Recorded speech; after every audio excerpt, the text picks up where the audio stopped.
how dare you be sad? You have so much money. More money, more problems. Wealth has been made to be important. Being rich in time and love is way more important. If you're not content, there is no amount of money that will ever fix that. Kia ora. Kia ora. Welcome to NOIS. NOIS. No one is safe. No topic is safe. Today's topic could be safe. It's safe. Might not be safe. Might not, but you know, we live in a dangerous world. You ever heard of that song that more money, more problems? And the bitch ain't one?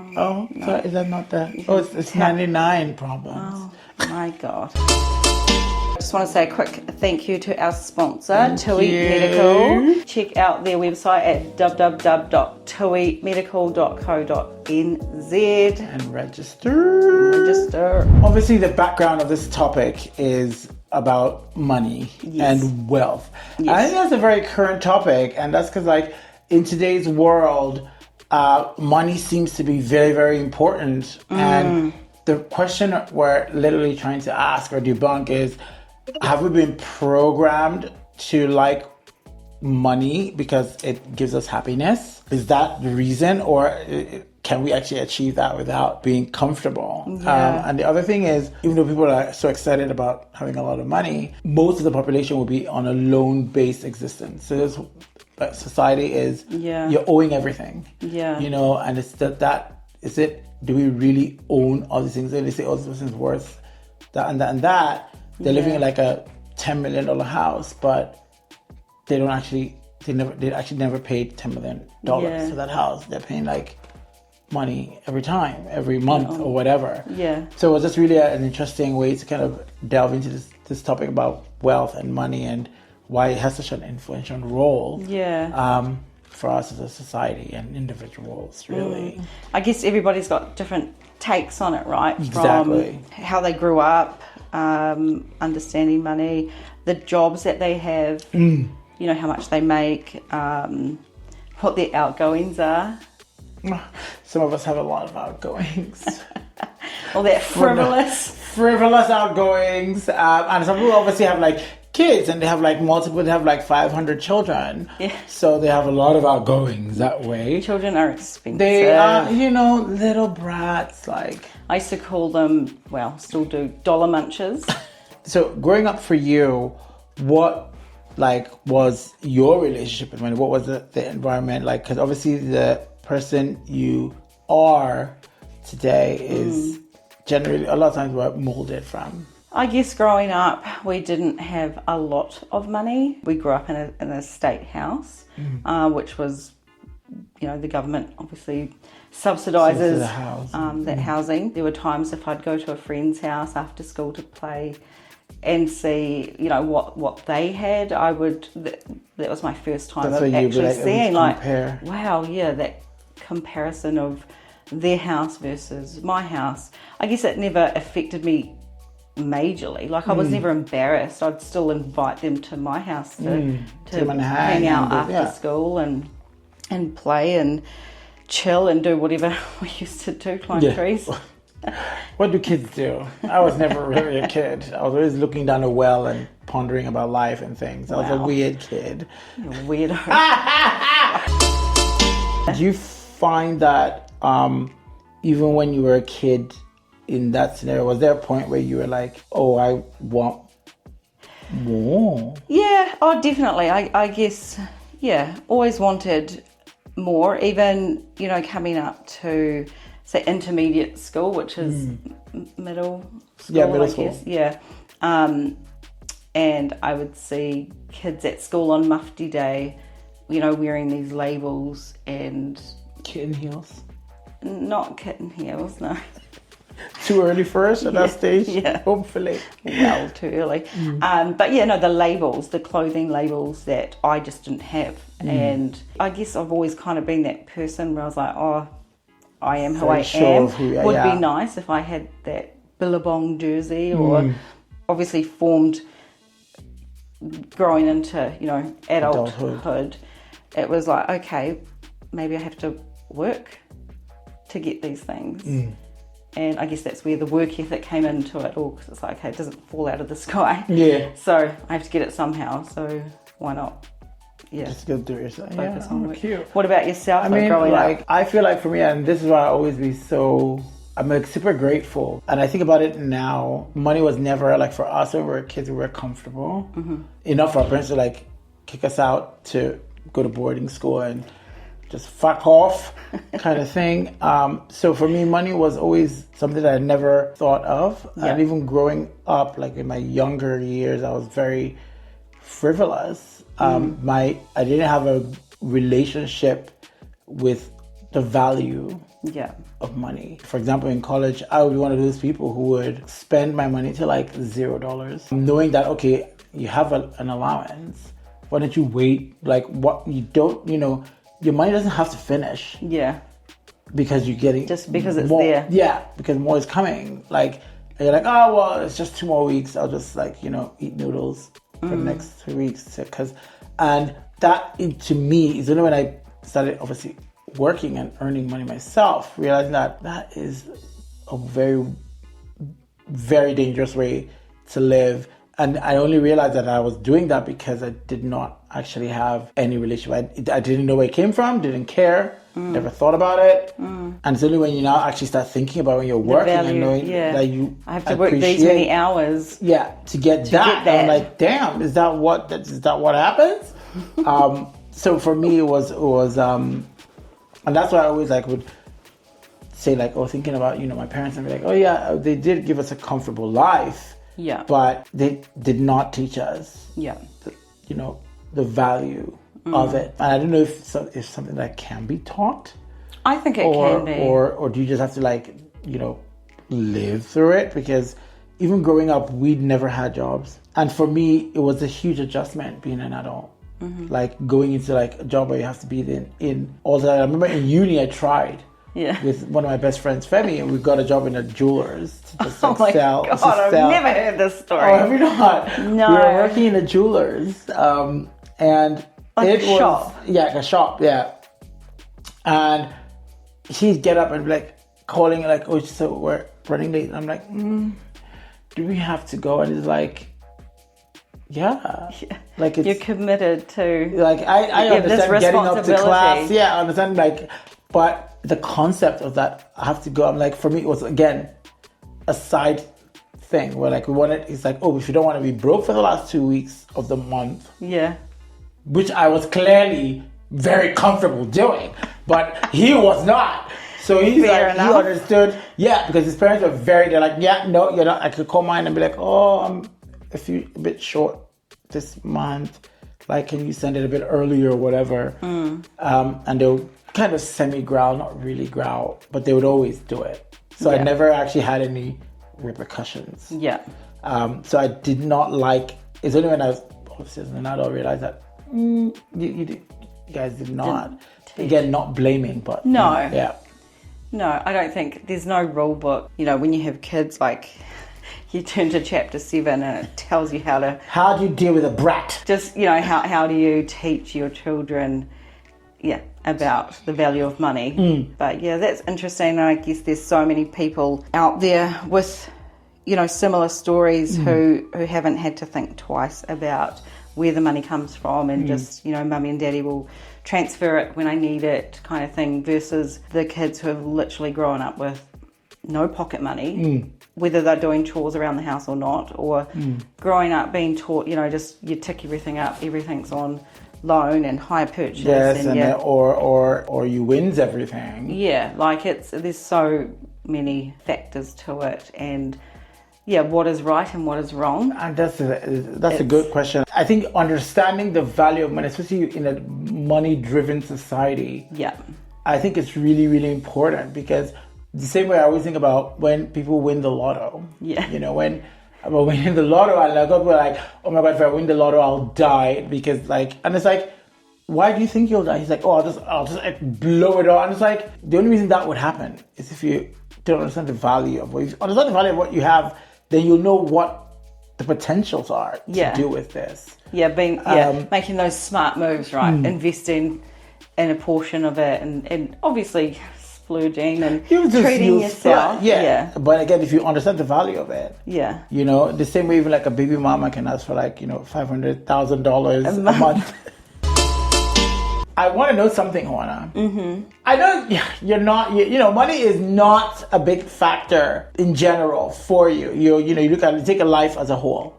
Yeah. But I want a number. Where would you rate money? Like there's love, there's, connections, there's happiness, there's several factors in life, right? Where would you put money out of 10? How important would you say it is? 8. Did you need a minute or no? That's a very high number. Is it? It's up there. What's your number? If I'm being super honest, I'd be like more like a 9. Oh, but I felt like I thought you would have been like more like. You would say 7 or 6. Well, it depends. If we played the game in reverse, like number 1 for me is health, for myself and my friends and family. So where would health be then in your scale of 1 to 10? 10. Where would love be in your scale of 1 to 10? Now probably like a 3. Damn, Hoana! I don't like this pessimistic love version of you. I don't like it. Because I know, that's obviously another topic for another day, girl. But you have scored like 3? Yeah.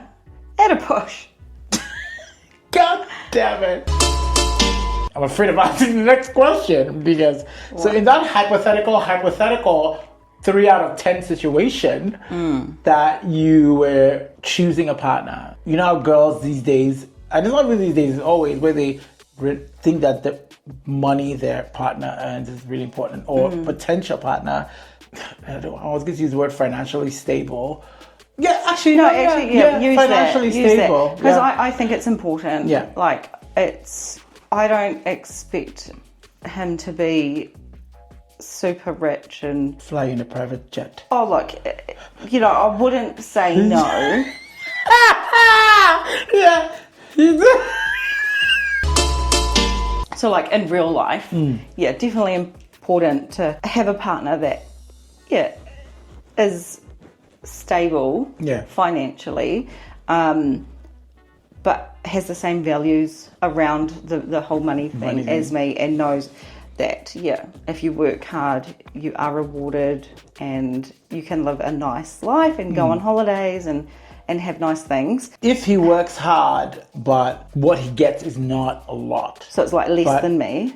Yes, a lot less. But he's working 14 hours a day. If I can see him trying hard and potentially having those conversations of how can we change this, upscale ourselves. Yeah, then I would be okay with that. It's just, I'm just not down for bums who want to ride my coattails. Yeah. I've worked too hard now to enable get anyone that. On my It's just not fair on myself, and I don't care what people think. No, I love that. No, I agree. What about yourself? For me, I feel that's one of those things that I always feel a little bit weirded about. Obviously, it's different. I don't know if it's that much different, but because if he is working hard, like you said, I want to up.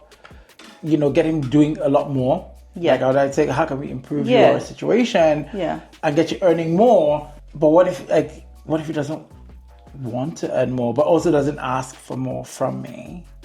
Would that affect me being with this person? I guess that's quite hard to answer, because it would all depend on a lot of other factors, what else does he bring to the relationship? Yeah.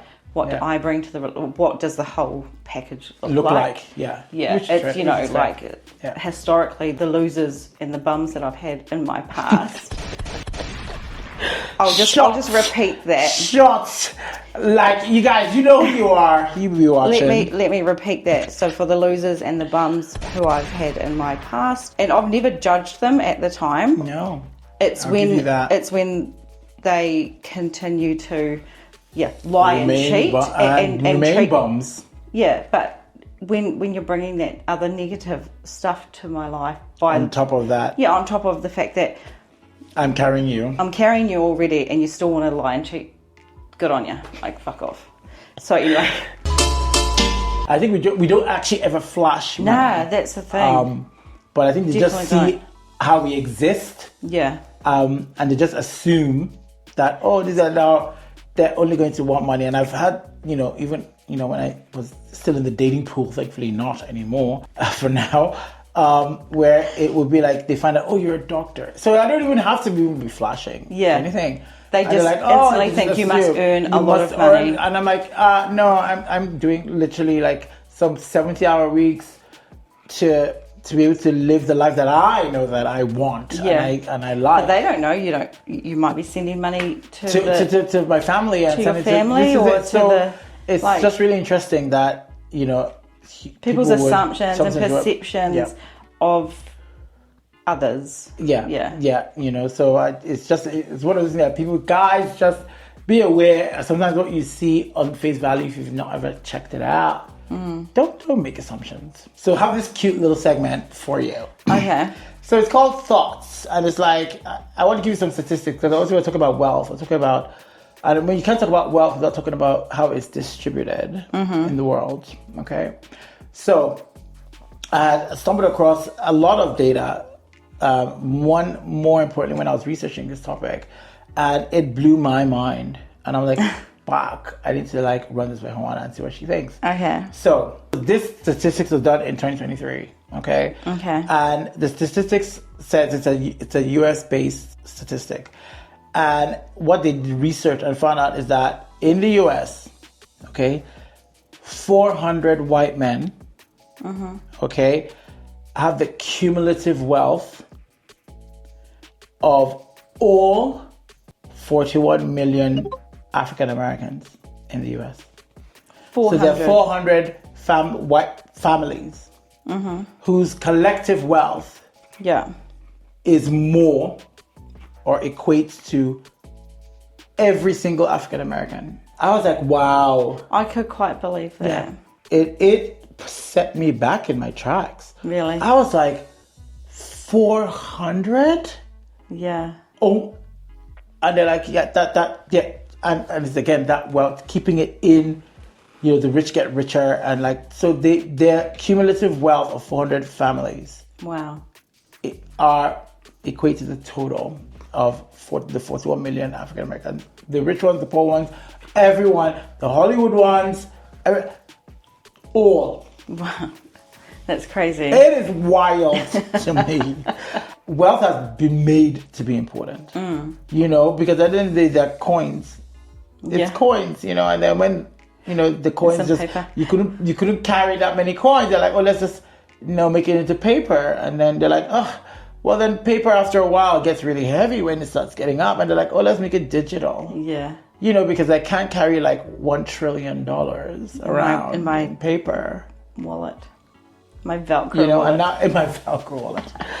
Okay, so I have another stats for you. Okay. So the next one here is talking about world hunger has a solution. Everybody's like, world peace, heal the world, make it a better place. Hey, poor Bono has tried so fucking hard to raise money. And they're like, actually, we have a solution if the first world really wants. So they were like, if Hollywood, stopped filming, making any films, Netflix, everything just stopped for 1 year, the funds saved will be able to generate and restore not one country. It will be able to restore all of Africa. In terms of irrigation, they were able to, places that are starved of money, places that are starved of water, they would be able to for 1 year, they need to not make films in Hollywood. And generate that money if they really care. They're like, Barnabas, UNICEF, donate your 5 coins, and it's like, if you really wanted to stop it, they had the full budgetary plan, and saying that there are studios that you guys have made money enough that if you did not make a movie this year, you will be fine. Yeah. And instead donated the proceedings, because the money you've made from that one movie covers 5 years. Yeah. So if you all said, okay, actually, do you know what? Instead of it covering us for 5 years, let it cover us for 4. And you donated the that 1 year money, because you will make a movie every year anyways. So you're still going to make 4, let's say you make a movie every year. You'll still make 4 movies instead of 5. Yeah. Because you know, so they're like, if they did that for 1 year, so there's not going to be any new productions, no new, God forbid, there's nothing in the cinema for 1 year, no new movies on Netflix because there's not enough. They would be able to, because they give an example when they were breaking it down, that thinking, irrigating Africa is wild, but they were like, look at places like Dubai, they have managed to irrigate, they have forests in the desert. Yeah. And it's all man-made water. Yeah. They're able to irrigate the impossible.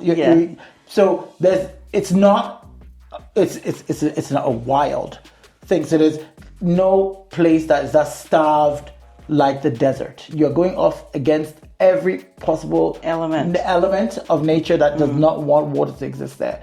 And they have managed to create irrigation systems, not from air, it's coming from somewhere. They're able to channel that. So it drove me, I thought about that as well. Like, yeah. Wow, and they're like, they've calculated the funds because they've looked at how they irrigated Dubai, and they're still expanding it constantly. That's crazy. They're like, if they did that with with countries in Africa, that they would, when they're doing all this publicity, and you think about how much time on your TV, like you're saying, send $5 to UNICEF. Yeah. To, sponsor this child, the one with the flies, and then, there's a rabid dog that's there, and the child is bloated. So it just got me thinking that human beings, we're the worst. Oh, fucking horrible. We are literally the worst. We're not nice. Like, it interested me when I got that stats. Like, what do you, is it? Well, okay. So you know how I feel about I know you're a volunteer and you've done that. You went away for 3 months I know that it's been, so you're very passionate. I'm very passionate about it, and I've tried to do what I can, and obviously it's not going to save the world, but it's that every little bit helps. And if people did more, your stat though around not making a movie or any movies or productions for a whole, like, people are too greedy, and I think this is greedy. This is the crazy wild mental thing about money. More money, more problems, right? So the more money you make, the more you spend, or the more greed because that can creep in. So I think if you can like continue to be as level-headed as you can with the money and what you do with it, and how you share it with your friends and your family, and live your life, but also if you can give back in some shape, way, for I think that's really, really key. And I learned that like actually even from you, because I had not actually met anyone who's volunteers, because and a lot of things you did, it wasn't always just money based volunteering. You taught kids, you went to dance classes every Wednesday to for the community, and I love that, and it's a beautiful thing, and it says a lot about you. Made me love you more. Obviously you knew that, but it was just one of those things that made me like think, and made me uncomfortable almost, and just made me not like people very much more than I already don't. But again, it is the world. That's how the world has always been. Yeah. And I think it's just to kind of shed a light on, like, look, guys, if I don't want to give 50 cents, I give you my bank account number to Barbados or UNICEF. This is a show, Yeah. Obviously, finally, this is a cute one. So I know this ones are kind of a little bit dark, but the stats was a lot of the poorer countries to have a higher rate of happiness, and the richer, wealthier countries actually have the higher rates of depression, have the higher rates of suicide, have the higher rates of, gloom. as it were. Yeah. And I thought that was interesting because you see, you go to this, because you have the experience. You've been to some of the poorest places in the world, and you're just like, to be in such an environment and see so much joy. Yeah. And I never thought of that till I read, and I was like, oh yeah, they're always like, I was looking at all your videos, I was thinking about all your videos, and they're always, and you had said it, I remember you had said it, but we never really expanded on it, that, they were always like, they were so happy, all the kids, they were like, I was so happy. And here you have like, so these kids here that are just so worried about the iPad breaking, or they want the latest phone, they don't want to go outside. The kids in the countries that I visited back in 2023, it was just so humbling to see how happy they were with a ball. And it wasn't even it didn't even bounce that well because it was a bit flat. But just to go outside and play with a stick. A stick. Like it makes you really reevaluate things. It's like, so is money really the root to happiness, or is that what have we just been so programmed to believe that? I think in the Western world, we have been programmed that way. Because we're like, oh, this is celebrities. They're like, oh, why would they have so much? Why are they like unhappy? It's almost like, how dare you be sad? Yeah. You have so much money in any scenario where you're, if when I go to Nigeria with my family back in the day, you see like, they're just so, everybody's happy with what little or much that they did have. And obviously, most of the time they don't know any different, right? Exactly. So the happiness is not from the wealth. I think society has made a scenario where they have told us that if you have money, you're worth something. If you have money, you will be able to live this life, which is on TV, that equates to smiles. If you don't buy your wife, you don't engage her with a ring that's a third of your salary, you are not worth anything. Are you actually a man? Yeah. If you bought her a ring that is not. So there's a lot of this kind of controlling and manipulating that has made us feel the media. Which is why I think we would do good in an apocalypse. Just take us down to zero. Yeah, just not a zombie one. I don't need that many comforts when it boils down. I think I'll be okay. It would be a good test. You didn't buy a word of it. Nah. You're like, you're a fucking princess. I am. I believe that people in general should first of all stop comparing themselves to not just the celebrities that live in Calabasas. But just stop comparing yourself to even people on social media, on TikTok or whatever. You're wasting time if you're actually comparing yourself to these people. It's so overwhelming. It is. I'll tell you what, I've said it before and I'll say it again. Being rich in time and love is way more important. And I think just to even top up that is to just say, I think it's really, really important that people understand the value and the importance of contentment. Yeah. If you're not content, and if you don't start learning how to be content, there is no amount of money or wealth that will ever fix that. Yeah. Be content in who you are in the situation that you are now. Even if you're aspiring to get more money, aspiring to get more, but be happy and content. Learn to be content in where you find yourself. Because when you're content with being in your head at the bottom, if you feel like that's your bottom, then the only way is up. Yeah. So you're underdogging it. You'll always win. So that is just my own little nugget. Is like, and that's for me what I've always held close to my heart. That always being content has always kept me very happy. If I have a lot, if I don't have as much, and you cut your coat to your size. If you are content, you don't, start hating on things because you can't get them, because you are comfortable with what you have and what you can do with what you have. Yeah, I agree. I like that you say that because it's pretty simple, right?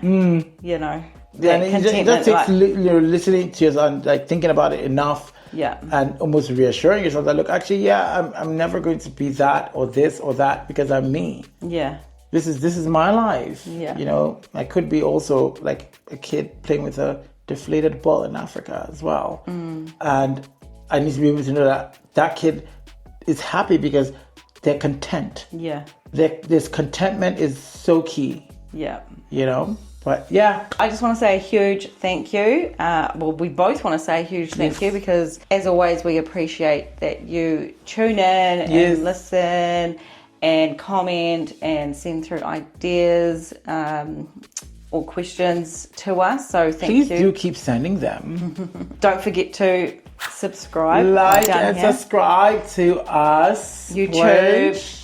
What else are we on? YouTube. We are on TikToker. Yep. Apparently we need to do more TikTok things. Yeah, we will try. You guys need to realize that we are prehistoric. Yeah. So it will take us a minute, but we will get there. Because we're like millennials. Are we millennials or Gen X? Or something. I can never remember. We're not boomers, that's for sure. Oh, fucking hell.